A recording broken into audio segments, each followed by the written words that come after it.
this is a mission you can't do alone. You need the people around you. You need everybody's help, and that's only how you can grow and help other people. The funding, the experience of being able to do it for them, to spend a little time and understand their problems, they said, it's like a life-changing experience.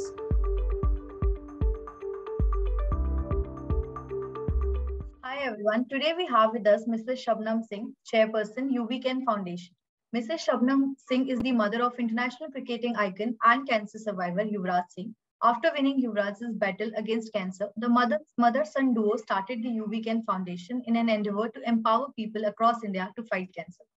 The another speaker for today we have Mrs. Poonam Nanda, who is the founding member and mentor of YouWeCan Foundation. A two-time breast cancer survivor, Mrs. Nanda has been actively involved in the field of education for almost 3 decades. Her passion drives the initiatives and campaigns of YouWeCan. She leads by example and spreads the message of awareness and early detection to thousands of women across the country. Her never giving up spirit is contagious, and so are her leadership, mentoring, and creative ideas.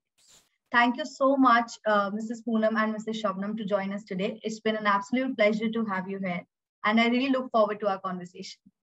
Thank you. Thank you. Thank you, Isha. All right, ma'am. So to begin with, we would like to know what led you to start the YouWeCan Foundation. When Yui was sick, he needed some kind of inspiration, and he found it in Lance Armstrong sent him a book, and which had his story of what he had gone through and what all he had faced. So for that, Yui was able to relate to it, and he felt very happy that he had sent him the book. And it motivated him so much that, he decided that there are so many people suffering from cancer.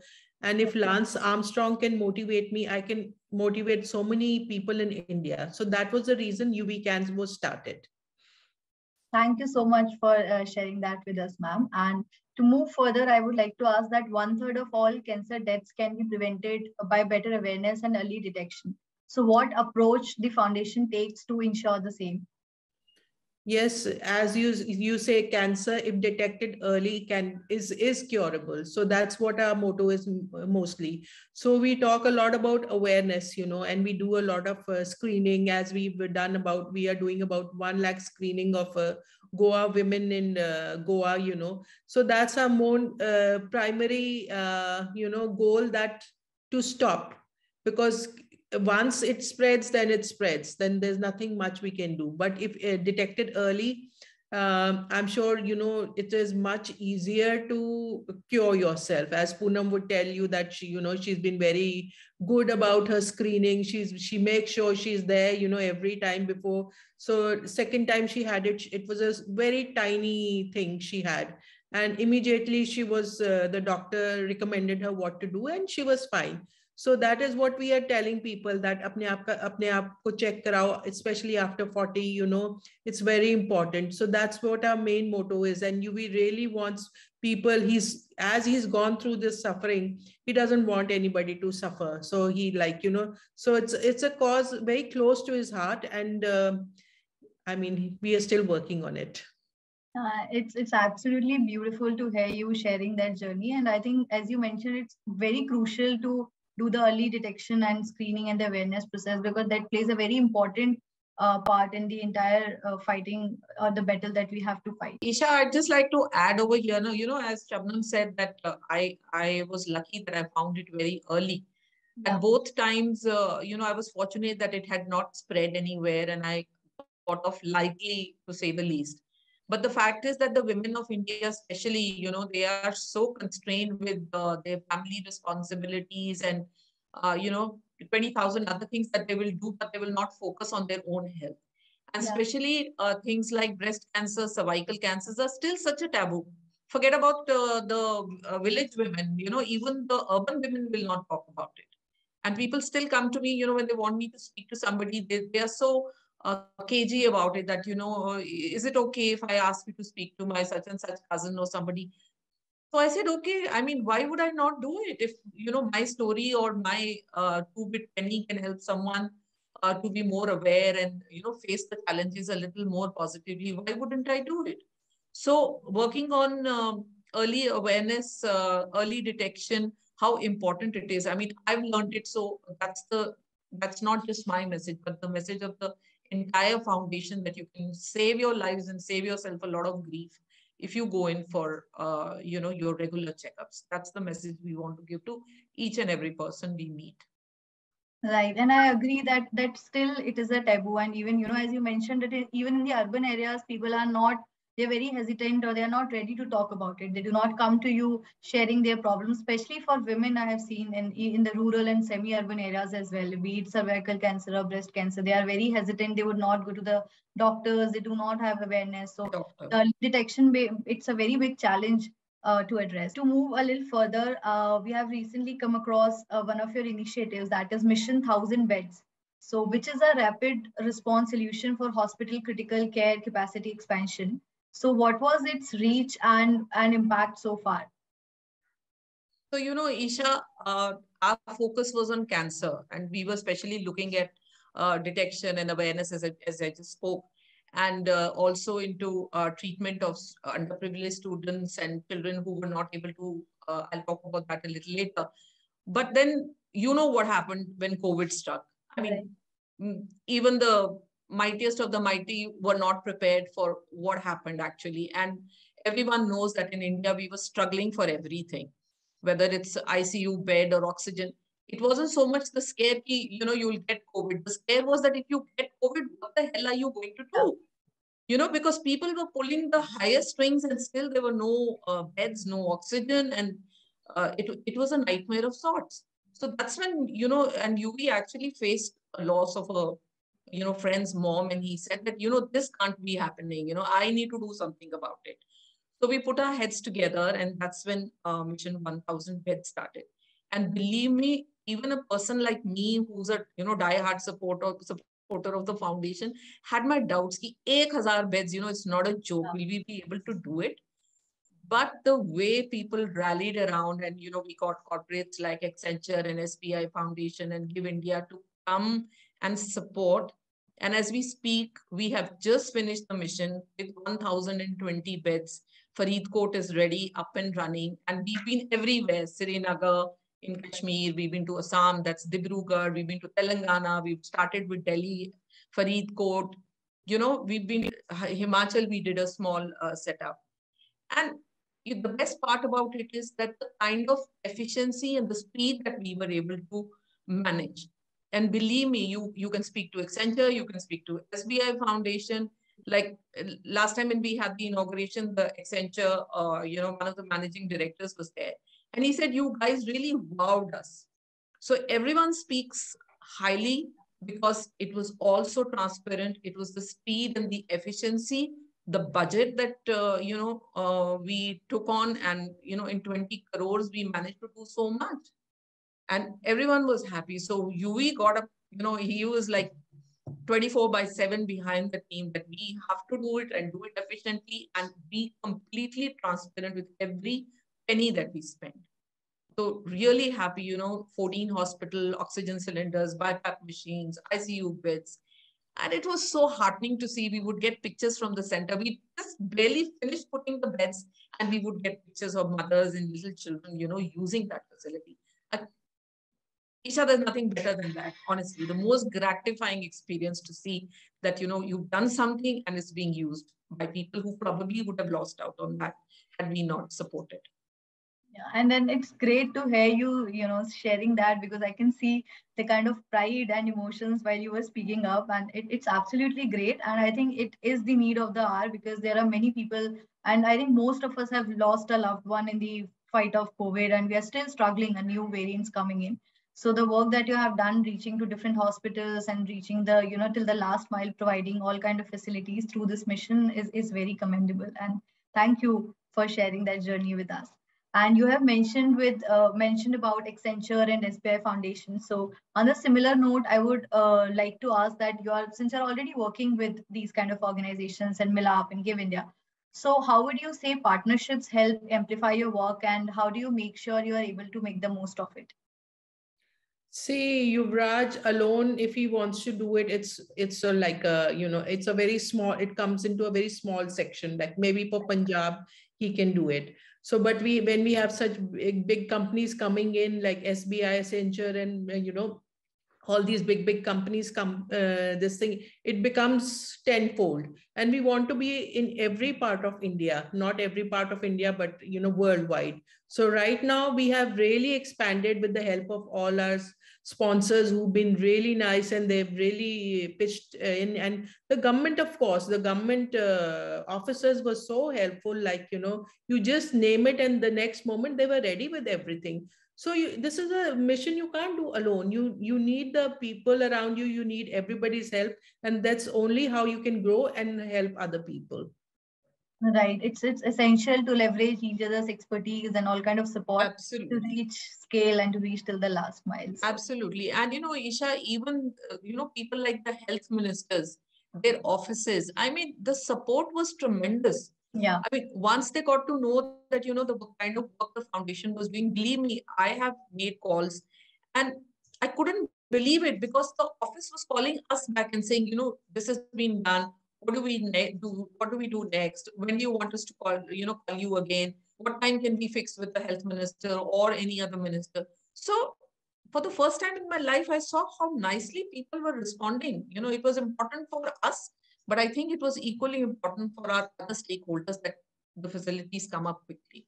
And they were really, really grateful for the kind of support that we were able to provide.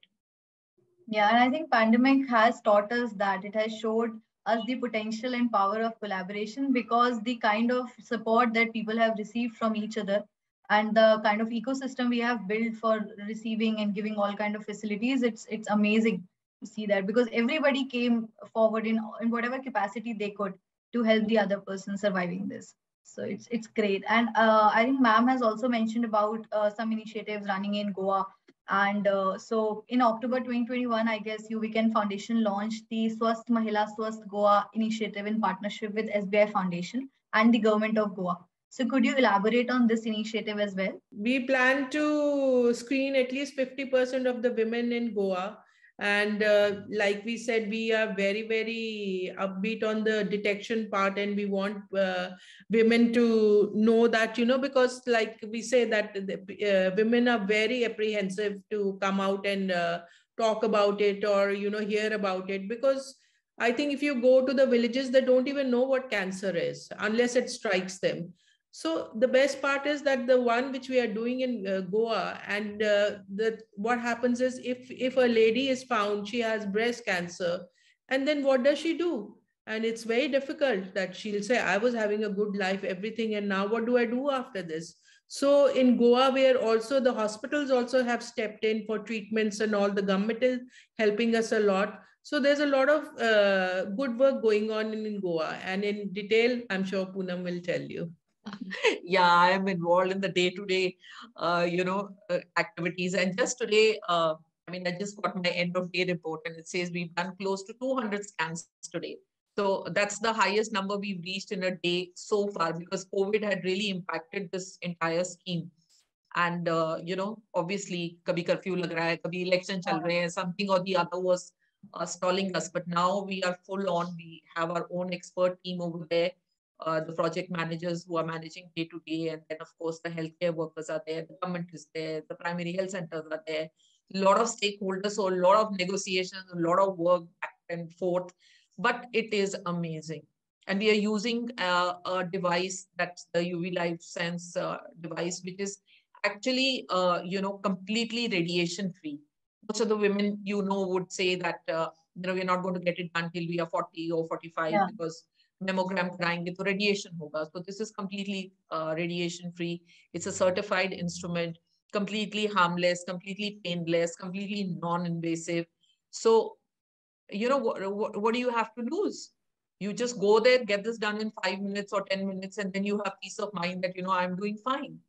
Yeah. And now Women's Day is coming, so we are planning a big rally of, sons taking their mothers for the scan. So I am really hoping that we can pull it through.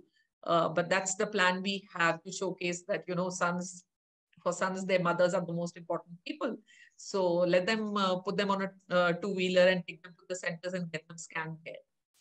And I also want to tell you that, not just breast cancer, but like Pink October, we had so many activities, and there was prostate cancer month, we did that, and then recently it was World Cancer Day, and then Childhood Cancer Day. So our aim now is to involve more and more people, and you will be surprised how keen the corporates are. Just now we had Childhood Cancer Day, and Smith Detection is our new partner. They've given us some funding for sort of the children who are suffering from cancer. So they said, we'll give you the funding, but please involve us in the activities. So on Childhood Cancer Day, we took them to Noida Cancer Hospital, and they spent the entire day with the kids, and they were so overwhelmed. They said, forget the funding, the experience of being able to do it for them, to spend a little time and understand their problems. They said, it's like a life-changing experience. So the initiative is to, let me tell you, I work as a Dean Student Welfare in a university in Solan, Shulini University. I have a team of almost like 200, 300 volunteers here. And, UV came all the way to our university because he was so thrilled with the kind of work that we do. So the idea is involve the youth, involve the corporates, involve just about anybody and everyone who wants to pitch in for a good cause. And there are plenty of people wanting to support. Right. And it's heartwarming to see the kind of support that you are getting for all your initiatives. And it's very important, as you mentioned, about the son and women wala part, because, nudging people to do something and the community participation is also very important to make any kind of program successful, because without their participation, there, no matter how hard we try, we'll never be able to reach and we'll never be able to, make that behavior change in their lives. So that's very crucial bit that, and I think you have already working on that. So that's very commendable job that you are doing. So thank you for sharing that. And on that note, it brings us to the last question for today.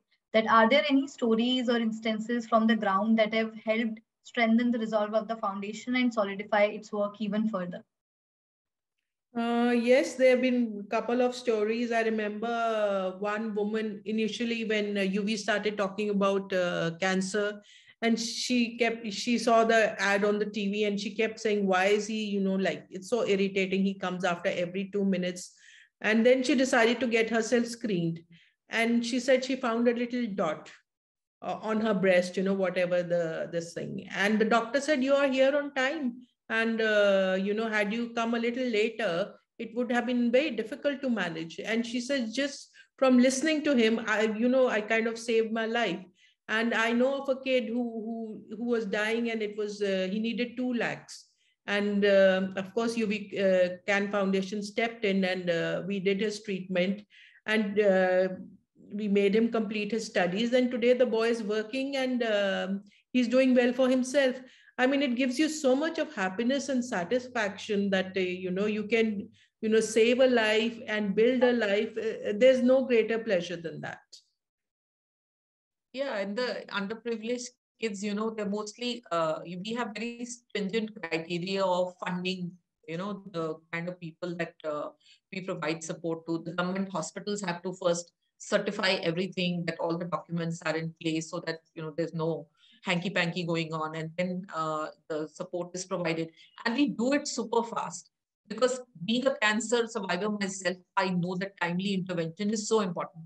And what happens is, so many times the grants of the government are given. Obviously, they take time. So we do a lot of bridge funding also, 50,000, 1 lakh, 2 lakh, knowing that the kid has already gone through 2 chemos, but needs immediate treatment. And maybe, the money will come in a month or 2 months later. Can't afford to wait. And then when you listen, like you said, any inspirational stories, when you talk to the parents and tell them, कि हम आपको 1 लाख दे रहे हैं या 2 लाख दे रहे हैं या आपके बच्चे का लिए हम ये कर रहे हैं. I mean, they are so overwhelmed because help has come to them when they needed it the most. Otherwise, they would have lost the child. So these kind of stories are so overwhelming. And, for people like, especially I would say, being there, done that, I've gone through it myself and I know how important it is. So, in fact, sometimes I have to keep my emotions at check, because when the other day I was looking at the pictures of the Childhood Cancer Day when the team had gone. And they shared such beautiful pictures of little kids, but I could see, the needle in their hand and blood. I actually sat and cried, I said, what is the fault of these poor kids that, they're having to go through so much pain, but sometimes you have to park your emotions aside and, start your work again and say, you need to be a little stronger than that. So it's extremely gratifying. Sometimes heartbreaking, yes, Yeah. but very, very gratifying. Thank you for sharing such stories, such beautiful stories. And I think they are very close to your heart, and I can totally see that. And it's very the pleasure that, as both of you have mentioned, the kind of happiness we feel by providing any kind of support we can to the people is there's no other way of doing it. And it was lovely interacting with both of you. Thank you so much for your time and joining us for today. Thank you, ma'am. Thank you, Isha. Thank you so much. Thank you.